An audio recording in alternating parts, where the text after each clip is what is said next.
Obviously, we're joined by all three members of Charlton's new look board now. We start with Richard Murray, the most familiar face. Richard, obviously, you've not actually left the board over the past few years, but you're back as chairman, and you must be excited. Oh, very excited, yeah. I have been involved the last 3 years, but it was a very low-profile role, and we let Michael and Tony get on with it. But Roland has come in and bought the club, and he's very pleased for me to make my contribution. And in many ways, I'm going to have the relationship with the fans, which is the one I enjoy, and we'll be speaking on behalf of the board when it's appropriate. Yeah, I was going to come on to that. Obviously, while the fans can probably expect to hear a lot from Chris Powell on the football side of things, I can also look forward to hearing from you more so than they have been in the past few years about the other side of the club. Yeah, I think, well, I would imagine that Chris will be the most popular speaker because most fans want to hear about the team. But I'll be there if people want to know more about corporate affairs. Roland, our owner, has many businesses to run. We're very pleased that he's taken up the financial responsibility of the club, but he's not going to have, a day-to-day involvement at the Valley. He has people like myself and Chris and Katrien who will do that for him. And obviously you've been involved in the club for many years and a big fan of the club as well. How do you feel about this new direction going forward? Well, I've said to fans for many years, it's a very difficult job being in the Championship. Premiership is easy, lots of money, parachute money and what have you. The Championship is about many clubs trying to gamble to get to the gold from the Premiership. And I think we've got to do it carefully and cleverly, and hopefully with the television money increasing over the next few years and player salaries becoming more appropriate for the division we're in, Championship clubs should be able to exist without losing money, which is how I think sport ought to be. And just finally for yourself, Richard, obviously we're speaking the day after the Oxford game. You were there last night watching the team. Will fans be seeing a lot more of you at away games up and down the country? Yes, I think other than Middlesbrough and one or two other northeastern ones, I should be going, and I will try and give Chris the support when Roland isn't there himself. It's been nearly 3 weeks since you bought Charlton now. Obviously a very busy month. How has it been for you? Well, it's a challenge, obviously. Richard explained that the championship is a very difficult championship. And indeed, many clubs are spending too much money in the hope that they will go to the Premier League. And the challenge is, in fact, to succeed in staying. That's our objective this year.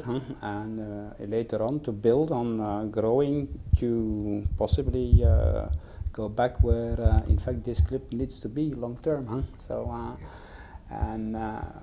Obviously, since with the financial fair play rules, etc., I think there will be more need now for teams to be smarter in terms of what players they have, but especially also homegrown players will become much more important in the future. And I think Charlton has an incredible position today, and can leverage much more than the past few years on its homegrown players, and that will certainly be a very important thing for the future to try to develop the reputation further, because we have a very good reputation on that one of the homegrown players.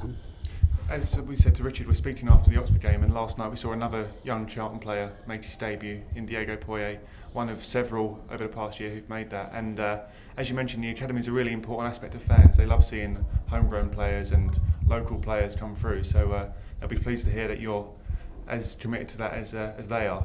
Well, they should know that also for Standard Liège, this is the recipe of success.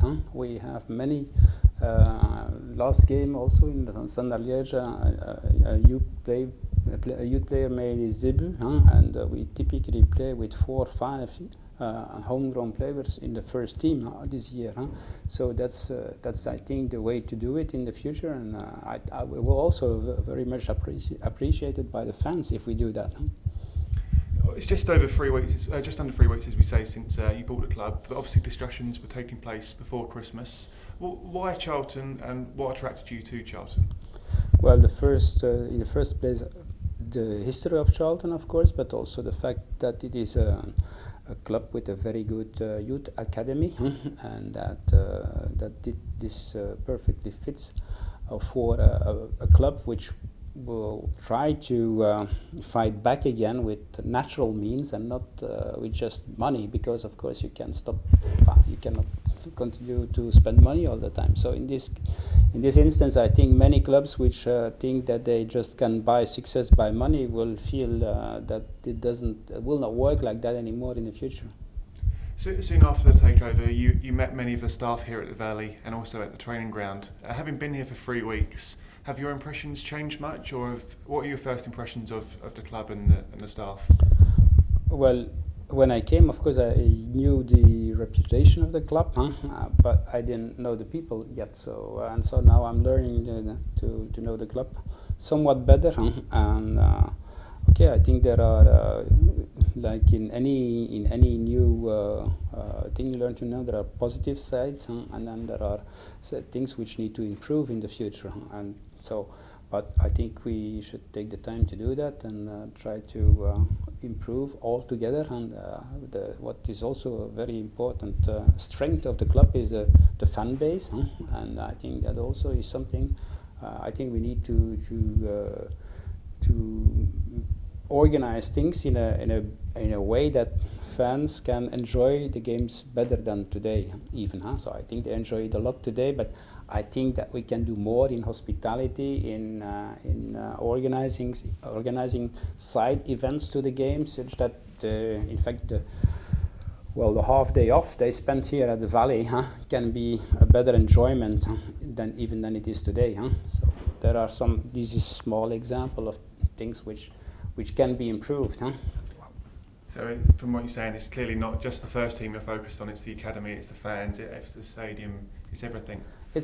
Yes, because a fan of a club is obviously a fan of the first team, but he should also be, or he is typically interested also in the academy. Many people also come to the game because in fact they're friends with other fans, and so it's a kind of meeting point for everybody, and therefore I also think we should make sure that it is not too expensive for the people to come here and to enjoy their stay here. It should be really something where they have a lot of pleasure doing, and it's like the bi-weekly event, sometimes or more frequently than bi-weekly, to meet with their friends again and have a great time together. We mentioned you meeting the staff. Obviously, the key member of staff from a fan's point of view is Chris Powell, and the first team manager. I guess he's someone you've been working very closely with since buying the club. How's your relationship developing with Chris? I don't know him so well yet, but I know that he's a great person, great personality, and I think a very good coach, also from what we have seen. I guess being January and the transfer window being open, I mean, obviously we've spoken earlier about the need to be smarter than perhaps some other clubs have been, but Chris, like any manager, will be talking to his new owner and his new chairman and saying, what about this player, what about a contract for this player, etc., etc. Are those the sort of discussions that are taking place now? Sure. So we have also, of course, some ideas on players which may help the team, so we have to improve a little bit on some positions, the team. And so we are, of course, this is to be realistic, this is the main kind of discussion we have together. So when we discuss things, it's about new players and what we should do and how we should do it and so forth. Obviously, a lot was made of Richard's return as chairman, and Roland attracted a lot of headlines. But maybe Katrien, your arrival was had less fan for perhaps than the other two. But obviously, you're a part of the board now, and you're based at the Valley. So how have your first few weeks been? It has been over 2 weeks now since I arrived at the Valley, and I must say it was really nice. I had a really warm welcome from everybody at the Valley, and I continued to speak with lots of people working here and at the training ground, and it really motivated me because you can see there are lots of enthusiastic people with really great ideas, and if I can help everybody to implement those and work together for a better Charlton, cool. So what will some of your day-to-day duties be in terms of at the stadium and at the training ground? So here at the Valley, I will be working mostly with the management team, which is Ben, Steve, and David. So we have on a regular basis management meetings, but also with the rest of the staff, of course, trying to install weekly meetings after the games. Obviously, there have not been too many games because there was an unexpected mud bath that we saw. Then at the training ground, I will be in regular discussions with Chris Powell as well. Now, especially during the transfer season, we're trying to upgrade a bit the team. So, and obviously after the transfer season has ended, we will do our homework. We start to do our homework for next season already. Okay, so are you? As Roland mentioned earlier, he won't be here all the time because he's schedule and he's many business interests. So I guess the day-to-day side of things, you'll be taking a very active overall role. Yeah, will be his eyes and ears. And you mentioned the mud bath, as you called it, against Barnsley. But what fans may not be aware of was that after that game on the Monday, there was a big meeting with staff and staff from all departments. So I guess, is that quite important for you going forward, that everyone's voice is heard and that the whole club has a chance to?